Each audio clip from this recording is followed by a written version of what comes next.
De inmediato nos becco información directamente aquí en Ford de Isla di Corso, agradeciendo a todos los colegas también allá en Isla di Bonaire, de nuestro estudio principal de Energia Vision, nostro estudio de Andy Productions. De inmediato e semana aquí nos inicia con información.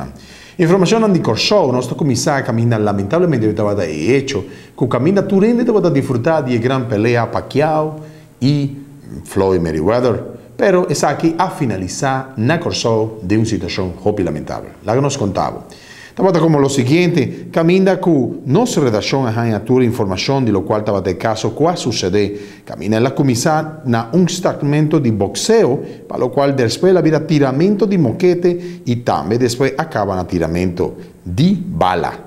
Lamentablemente, Charles Martin, que estaba empleado de ese licor, ha perdido su vida en el momento que el agresor saca su arma de candela y atira a Charles Martin, aquí mata.